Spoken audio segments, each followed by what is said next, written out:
Welcome to Beyond Borders, the Immigration Evaluation Podcast. I'm your host, Dr. Mariella Shibley, and this is where we simplify the process of immigration evaluations into clear, actionable steps. If you're a psychologist, therapist, or social worker wanting to add this life-changing service to your practice, hit that follow button and let's jump in. Welcome back to the podcast. You are listening to part 2 of my conversation with immigration attorney Jacob Sapochnick. If you haven't listened to part 1 yet, I highly recommend you going back and starting there because we covered some real foundational insights that will give you helpful context on what's coming next. Now, full disclosure, our last conversation ended a bit abruptly because Jacob got an urgent call from immigration about one of his cases. The timing couldn't have been more real or more fitting, right? That's the nature of this work. It's fast-paced, it's high stakes, and constantly shifting. So we're picking things back up right where we left off. And of course, I had to start by asking him what happened with that call.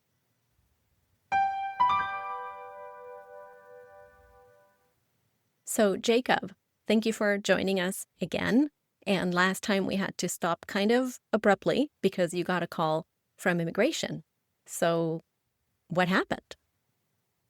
Yes, so we have a client that they took her from her house, like they do now. Apparently, it's a new trend where they snatch people from their homes. And so she had apparently a conviction when she was 18 years old. Now she's 42.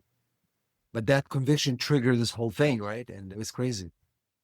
And so now she's in detention and we are trying to figure it out. And, her family was calling and it was really a crazy situation. And it's funny. And yesterday, I saw on Twitter that ICE posted her picture and they're saying something like, "Congratulations to our team. We caught this dangerous criminal, a drug transporter, a mastermind," something like that.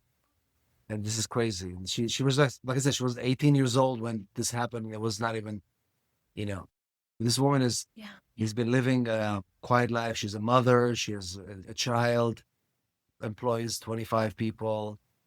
And they present her as this mastermind criminal that they caught. Do you know what I mean? Now I'm thinking to myself, how many other of these people you see online that they're posting them as criminals are actually that bad, or they just portray them as that? Right. They're creating this whole narrative around them that is not true, or at the very best, an exaggeration. It is. But anyway, that's just kind of like what we have to deal with every day here. So. And what do you do in a case like that?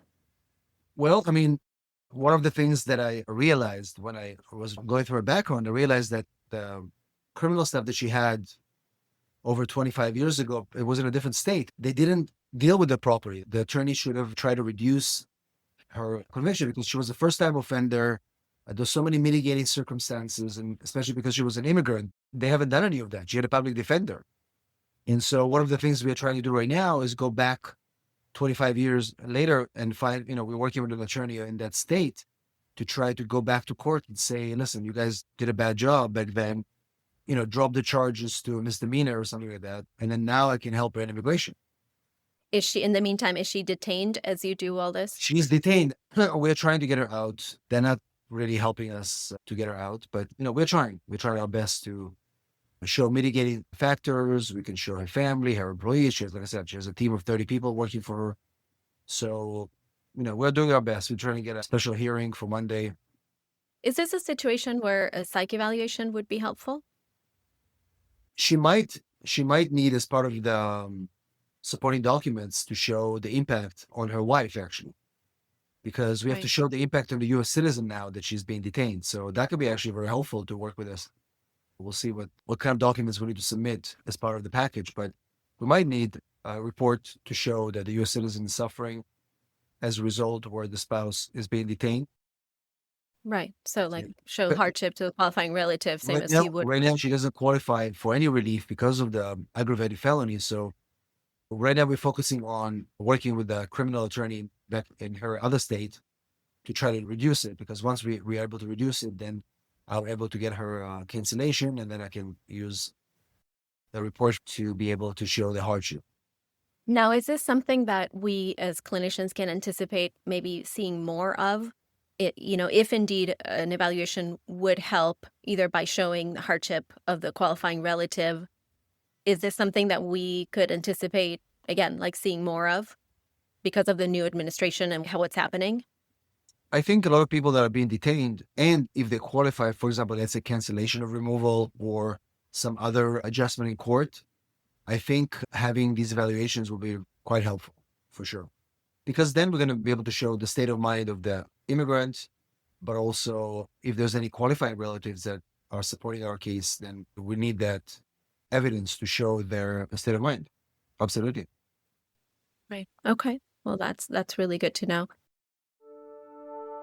If you're looking to add a high impact, high income service to your practice, I've got something for you. Head to the link in the description box to check out my expert training in immigration evaluations, a comprehensive program designed to help you confidently conduct immigration evaluations, connect with attorneys, and build a sustainable practice. Now let's get back to the show. I know there's been some talk about canceling the provisional waiver program. Have you heard anything about that? They talked about it in the beginning, but there's nothing concrete. And I cannot imagine them canceling the waiver because the waiver is the only way how currently undocumented immigrants can actually legalize themselves. So if they're going to cancel the waiver and not come up with something different or something alternative, then you're going to see more undocumented people in this country. Right now, at least people can legalize themselves if they go through the waiver process, right? But if they cancel the waiver, then what options do we have? Yeah, I was referring more to the provisional waiver, the 601A. 618? Mm-hmm. Again, I don't think they will because it's the same thing, right? The reason why we have a provisional waiver is why people want actually to take the risk to leave. And if we didn't have that waiver, then people are going to say, well, we're not going to go. And I'm just going to stay here. So it's the same thing. Exactly. Right. I think that helps people try to actually legalize themselves. Yeah, absolutely. Right? Yeah. So I don't think that they'll cancel. I mean, if they do, it's going to be actually, they'll shoot themselves in the foot in a way. Well, I think they're shooting themselves in the foot in many ways already, but even more so. Well, yeah. Yeah, exactly. Exactly. Are there any particular case types like TV says VAWA or even N648 where you're seeing psychological evaluations become either more heavily scrutinized or perhaps more critical? I think definitely VAWA. I would say VAWA for sure, because more people are filing for these VAWA cases. Not all of them are eligible. And I think people that are using these psychological evaluations in VAWA cases that are already not eligible are creating bad reputation for the program and for the evidence we're using. So I would say definitely VAWA. I don't think like in waivers or any other cases as bad as I see in VAWA cases. That's very interesting. Yeah. That's very interesting. Yeah. And we had talked a little bit about collaboration and communication with attorneys. So in terms of dealing with clinicians and the writing process of the report, what would you say that would make a working relationship with a clinician more easy and effective from your point of view? Like, for example, do you prefer when the clinician checks in during the writing process, or is it better to just receive a polished final draft? I think it depends on the attorney that works on the petition or the team. So for example, we have different teams within the firm. Some of the attorneys, they like to get feedback while they're working on the evaluation. So let's say you have a draft, you email, say, hey, I'm doing this. Am I on the right path? Others, they just want to get it, and then they will give comments and have you revise it. So it really depends on the style of the attorney who is directing the case. Mm-hmm. I think for me personally, when I was doing it, I liked where I would get some sort of initial shell from the practitioner, and then I would say, you know what, I think we're in the same page, and then they'll send me something at the end, and I would provide some comments, and they would edit it and give us a final version. So because everybody's different. Okay. Sure. Yeah, absolutely. Absolutely. But we do agree in that communication is key, or at least collaboration. Right. Sure. So for the clinician to understand what the function that the report is serving in the client's case and be flexible in terms of what they don't know that could perhaps harm a case and the areas where they need to focus more of. Correct. Yeah.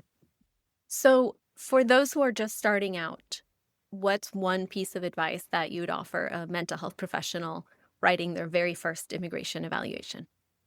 I would say, well, probably two things. One is maybe try to understand the big picture, right? So why are we doing this?